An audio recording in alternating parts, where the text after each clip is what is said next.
What's up, guys? Wanted to go ahead and put together this brief tutorial. This is going to be for Spreadsheets 101. So one of the things that you can see is I've set up in pop-up mode.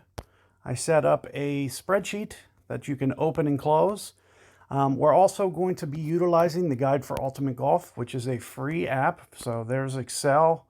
This is Guide for Ultimate Golf. This is also free to use. We'll be using this for ring adjustment, just so you can kind of see and figure out the method for ring adjustment. But let's go back into this hole. One of the things that I wanted to show you, let's go to meshes real quick. Wanted to show you that, I just have this tournament setup grid line, just so you guys can see my ring counts, the wind HU display. I also have this Bigfoot line right here that I can toggle on and off. Now, what does that mean? There's a more in-depth video. I'll plug the link if you need a little bit further clarification. But when I go full zoom out and I standardize this distance, anything inside that line is going to be inside Bigfoot. So it's just kind of a way to easily set up and make sure that you always get to the same clubs each way. Now for lightning rod, which we'll be using for this shot, it's one full screen. So as long as I'm inside the full screen for me, I'm good to go. You can see we have a tailwind in this situation. So all I'm going to do, you can see that they're giving me the Hellfire here. So let's just go into the wind calculator. We will update our bag real quick. So let's go bag setup. We'll switch back to the Hellfire 6. We will go lightning rod. We'll jump back in here because this is the shots that we're going to be hitting here. And 3.6, we'll go 2 rings, maybe just a little bit more. And all we're going to do is get this all off the tee, keep it in high ground here. Ultimate shot. And let's see what wind they give us for the second wind. But this is basically the gist of what I was showing you. So after we're off the tee here, we will set up our bag in game. We'll switch it to lightning rod. Now, one of the things that you'll see is we're in the span of lightning rod. So there's max. And this pin is pin alone is about 12 rings for max. But this is the type of stuff that you want to, document, because the way that the shot's going to roll out is going to be different. So if there's an ideal distance that you can shoot for, this is the type of stuff that I document. So for example here, target wind, 3.5 miles per hour. Let's just say that's what we're shooting for. So one of the things that we can do, if they create and they make wind 20 miles per hour, then what we'll do is we'll use like an 80% ball, 82%, and you'll just use your ball accordingly. You can see I teed off with 75% ball. We're just kind of going for this target wind mile per hour. And you can set up your sheet any way that you want. But this is kind of the gist of the idea of how I'm setting mine up. Of course, I know I'll either be using Bigfoot or Lightning Rod 7, just depending on, tournament situation or whatever you're more comfortable with. You can kind of create a sheet, which is and we're going to do it right now, so we can talk about this. So the pin is already 12 rings for max. So you can see that this is very close to what our target, 10 rings from is going to be. But you also see that I have a note here. This is for the back right pin specifically. And then alignment. This is a perfect example. So I know that this one's going to have some break. So for example, and of course it doesn't have to be, these exact numbers, but this is just giving you an example. So let's just say we wanted to land just like this. And you can see this alignment here is maybe 0.5 left spin. So that's kind of a good documentation. You can just kind of tweak these numbers for kind of like a standard rollout. So This would be like an example of one of the things that I just document. Scale per half mile per hour, you see that there. This would be basically, let's say the wind was 4.5 or it was 2.5, then you might need to come in on these ring values that we're going to fill out. So in this case, you're seeing basically the wind is east-west. So we're going to go over to east-west on the sheet. And we'll set up how many rings do we need to be from the pin. So you can see we're utilizing full backspin.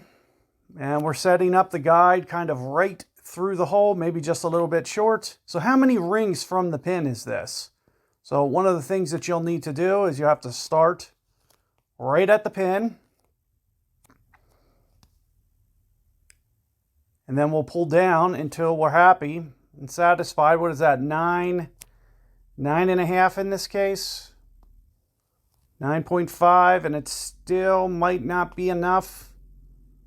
So at 9.5, let's just go, straight up, or maybe 9.8, something like that. Let's try 9.8. And this is just kind of the process that you go about building a sheet. So all this is doing is it's giving you rings from the pin. It's giving you a standard. So for any missing ball guide, especially with Bigfoot, it's going to be much tighter. Maybe for Bigfoot, this wind is 2.2 or something. It's just an example. But this is the data that you'll fill in, and for each wind scenario, you'll need to factor in, is the ball guide going to expand? So if 9.8 is on east-west, if the wind was north pointed, we're going to have to pull away more. So this might be, and this is just going to be an example, let's just call this 11.5, meaning what we'd need to do is we'd still need to pull this down farther to factor in wind effect. So we'd pull down another, 1.7 rings, whatever we wanted to do. It's just giving you a rough idea. So next, you see pull angle here. We're going to just say, and this is just something that's worth documenting, because for situations, let's just say you want to do an 1159. And what do I mean by 1159? So let me show you real quick.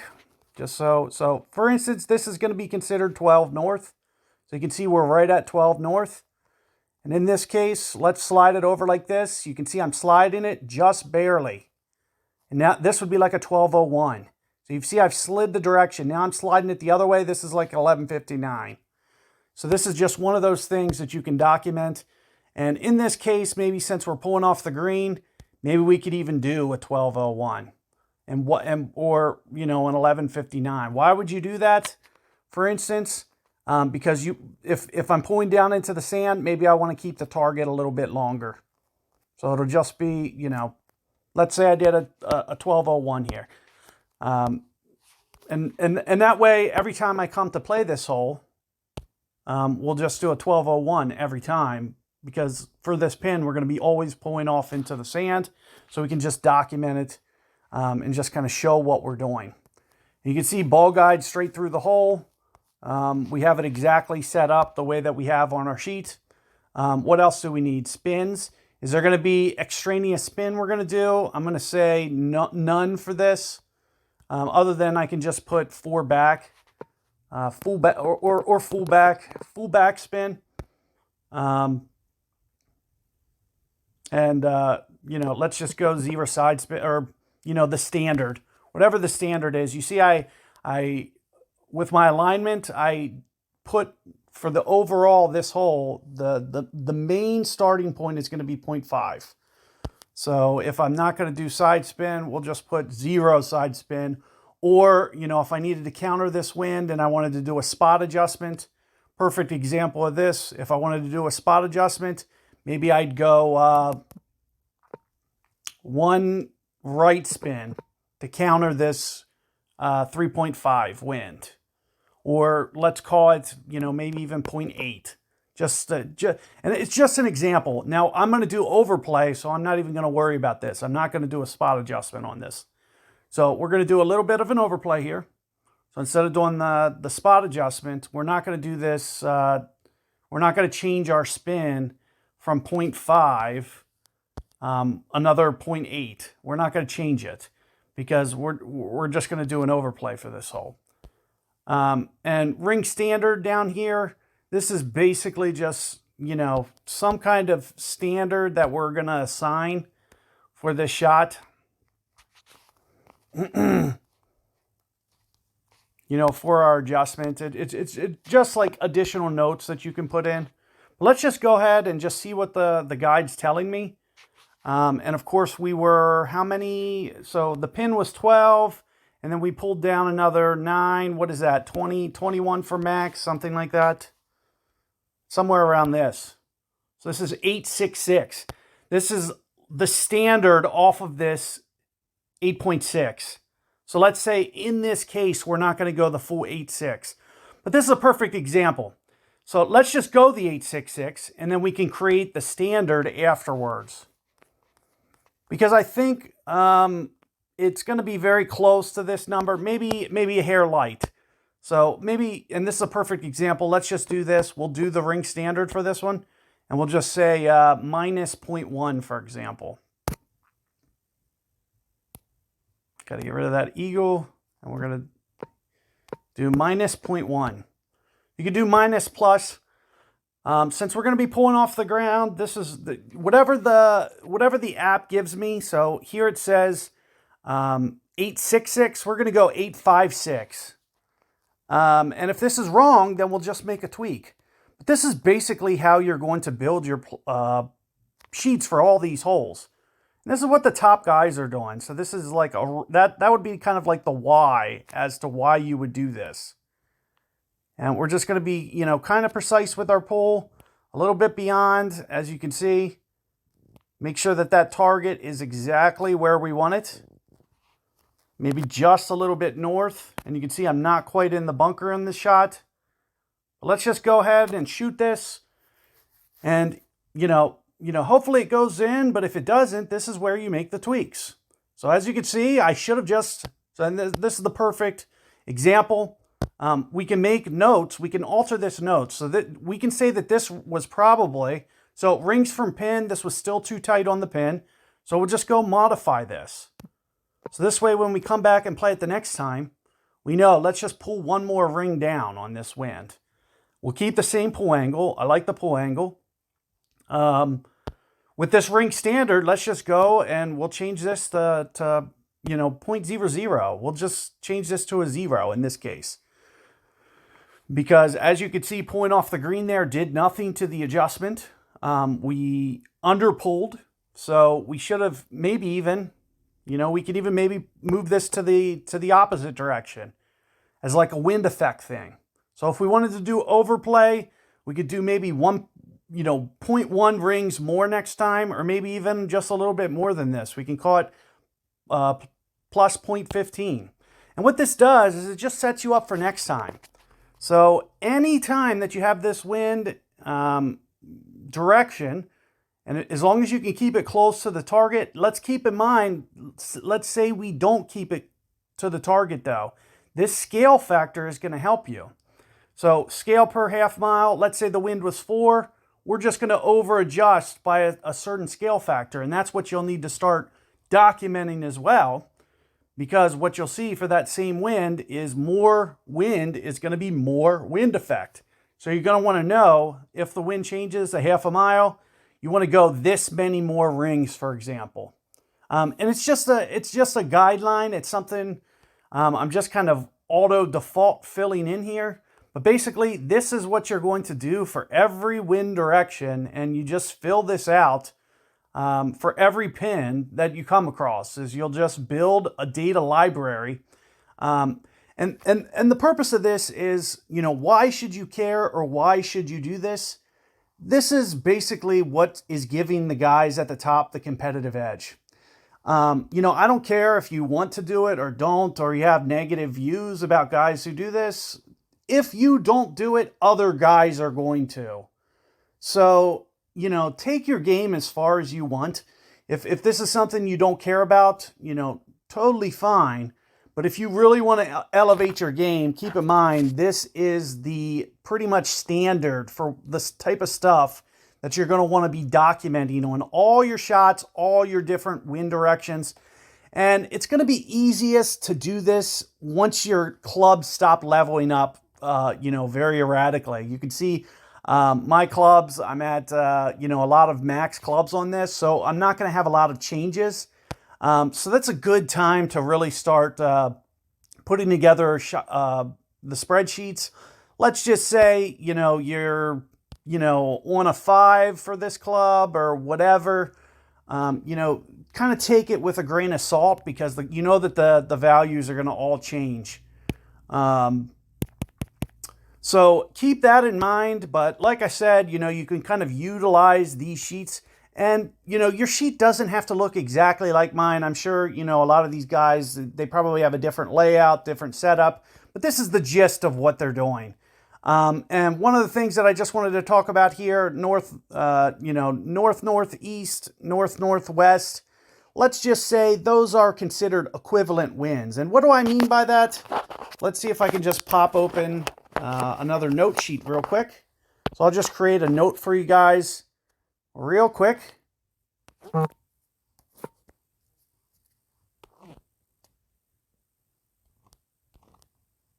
These are the cases that we're talking about here. This is north-northwest. This is north-northeast. Here's northeast. Here's northwest. Here's west-northwest. Here's west, east, northeast. Sorry about that. Of course, this is east, and this is west. And then the same rule applies down here. This would be west, southwest, so forth. So basically, this is the scale. And then the other thing that I just want, just for clarity here, so you guys fully understand, if they're, pointed one direction versus the other, they're assumed to be equivalent. So it's just going to give you a standard and a guideline to go by. Hopefully you find this video tutorial beneficial to you. If you do have further comments, or if you want to, maybe add some notes to what, other factors that you guys might be wanting to document, or, methods or layouts, or if you want to share, feel free to in the comments and just let me know. I'll try to, keep up with the comments, and I can also help, you guys get squared away. But this is a good idea for only if you really want to elevate your game to that very top tier. Because like I said, if you guys don't do it, other guys, they've already done it. They've built these sheets for their clubs. All of them have it. So it's like, if, you don't do it, you're just kind of putting yourself at a disadvantage, because guys are doing this and then they'll share their sheets with their entire club. They'll be on the same wind adjustments. They'll be able to just kind of fine tune and tweak any wind direction. So keep all that in mind. Best of luck out there, and see you guys on the next one. Take care.